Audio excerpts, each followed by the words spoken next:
Olá a todos, meu nome é Henrique Rezer Mosquera, eu sou engenheiro biomédico formado pela Universidade Franciscana em Santa Maria, no Rio Grande do Sul. Atualmente sou mestrando do programa de Engenharia Elétrica da UFSC e trago essa apresentação sobre tecnologias de mensuração à glicose. Bom, como a primeira tecnologia, a gente tem o exame de laboratório, né?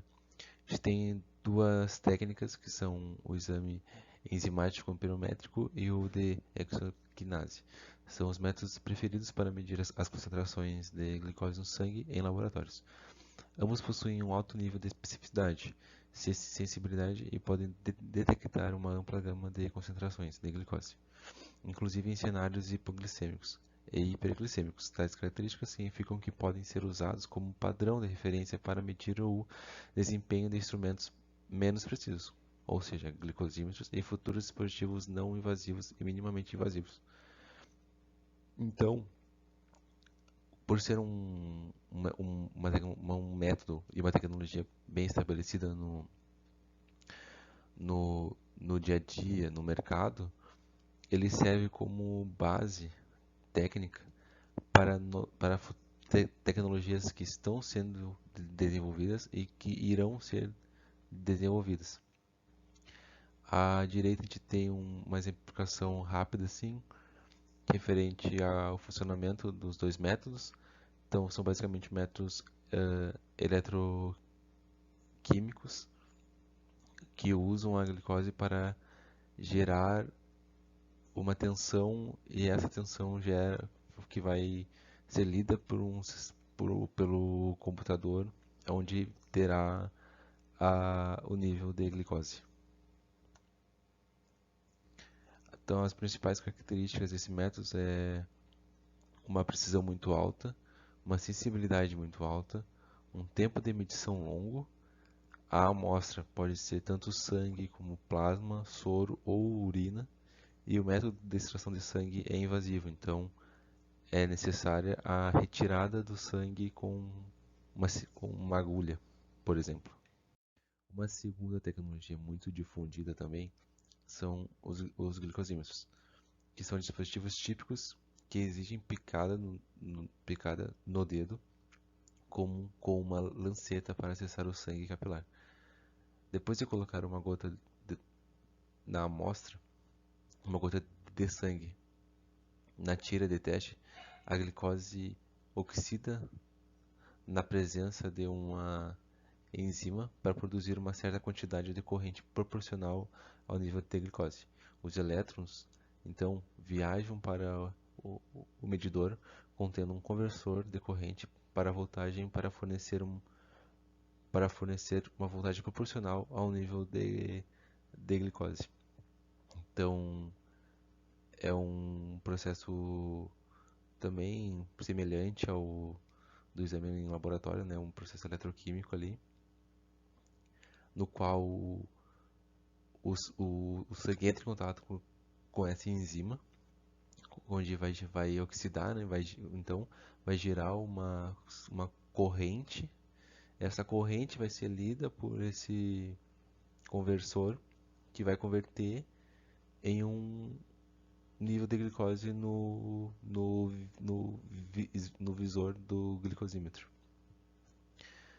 Então as características é uma boa precisão, uma sensibilidade boa, uma vantagem em relação ao exame laboratório que é o tempo de medição é rápido, a amostra é apenas o sangue e o método de extração também é invasivo, pois você precisa uh,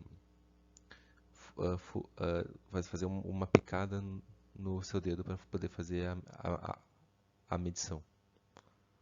Nessa segunda parte da apresentação, eu vou trazer algumas frentes que estão sendo abordadas na tentativa de desenvolver tecnologias para medição não invasiva da glicose. Métodos não invasivos são métodos que têm as características de não haver dor na mensuração não haver desconforto e não haver riscos associados aos métodos, como por exemplo riscos de infecções ao usar a lanceta do glicosímetro. Então assim a gente pode dividir e classificar os métodos em dois grandes grupos, os minimamente invasivos e os não invasivos. As tecnologias de minimamente invasivos são aquelas que precisam extrair alguma forma de fluido do corpo, exemplo, lágrimas e fluidos intersticial, para medir a concentração de glicose por meio de uma reação enzimática. As tecnologias não invasivas dependem exclusivamente de alguma forma de radiação, sendo a necessidade de acesso a qualquer fluido corporal. É importante notar que, independente do tipo de tecnologia, todas elas visam minimizar a influência da variabilidade fisiológica e das diversas condições ambientais. Então, a gente tem como dois grupos principais, né, minimamente minimamente invasivas e não invasivas. Uma das técnicas que estão sendo bastante abordadas em trabalhos científicos e por empresas na tentativa de desenvolvimento de novos glicosímetros com métodos não invasivos é a utilização de infravermelho. No caso, mais especificamente, a espectroscopia de infravermelho próximo. É um método não invasivo que utiliza a radiação infravermelha. No caso, o feixe de luz ele atravessa o local de mensuração, no caso, por exemplo, o dedo.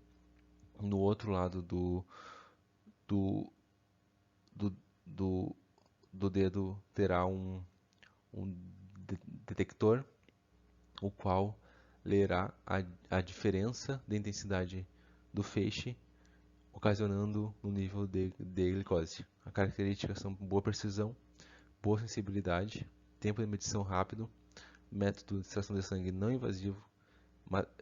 Como positivos, os custos são baixos para o desenvolvimento e preparação mínima da amostra necessária. Então não há muito preparo, limpeza das mãos, não há necessidade de limpeza das mãos, por exemplo. As concentrações de glicose são muito baixas para uma detecção precisa e um alto nível de dispersão são pontos negativos. Uma outra técnica, outro método que está sendo bastante estudado é a bioimpedância ou espectroscopia de bioimpedância. Ela se trata basicamente de uma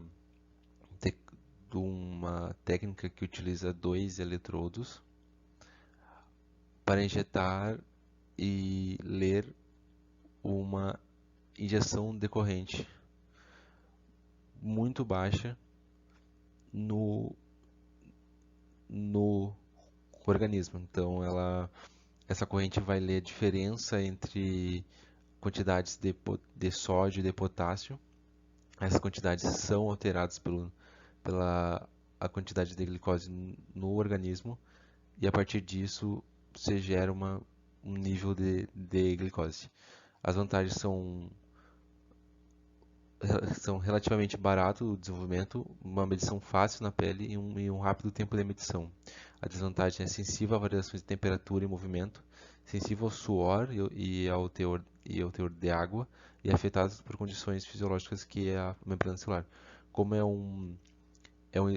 uma tecnologia que faz contato com a pele para essa mensuração com qualquer variação de temperatura do ambiente ou de movimento e qualquer umidade da pele afetará a slide. Eu trago alguns dispositivos comerciais que foram lançados em décadas passadas, porém por não atingirem um percentual mínimo de erro, como por exemplo o glicosímetro, que tem um percentual mínimo de erro de 5%, acabaram não continuando no mercado e foram desativados, por exemplo, pela FDA, que é o órgão de regulamentação dos Estados Unidos. Então aqui eu trago o Hitachi, que utilizava o método de bioimpedância, então era apenas colocar o dedo por cima do eletrodo e ele fazia a medição do nível de glicose. O glucoband também utilizava bioimpedância, então o eletrodo ficava em contato com o pulso. O glucocal também utilizava bioimpedância, então era semelhante, o sensor ficava em contato com o pulso do indivíduo. Para concluir a apresentação forneceu uma visão técnica das tecnologias e dispositivos atuais que visam monitorar os níveis de glicose sem a necessidade de amostras de sangue. Também detalhou as técnicas e ferramentas para avaliar a sua precisão, as tecnologias usadas em equipamentos e dispositivos padrão.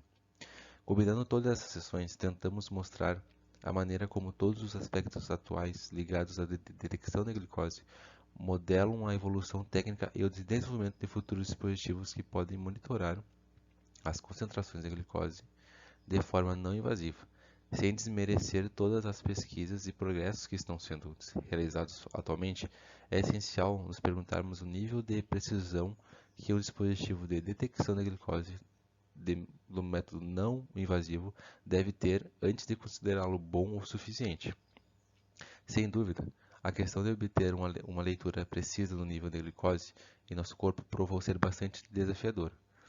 Mas e se exigirmos demais de algo que não precisa ser tão preciso? Para muitos pacientes diabéticos críticos, inclusive aqueles com diabetes tipo 1, cujos níveis de glicose estão sujeitos a mudanças repentinas, a detecção precisa e contínua é uma questão de vida ou morte. No entanto, também deve ser reconhecida a existência de muitos outros milhões de pessoas cujos níveis de glicose não precisam de monitoramento contínuo ou leitura precisa, pois não sofrem variações inesperadas de glicose. Muitos ainda só precisam saber se o nível de glicose está dentro de uma faixa aceitável ou não, como aqueles com diabetes tipo 2, e fazem um teste mais abrangente apenas se alguma anormalidade for detectada. Eu agradeço por vocês continuarem até o final da apresentação e desejo a todos um ótimo dia.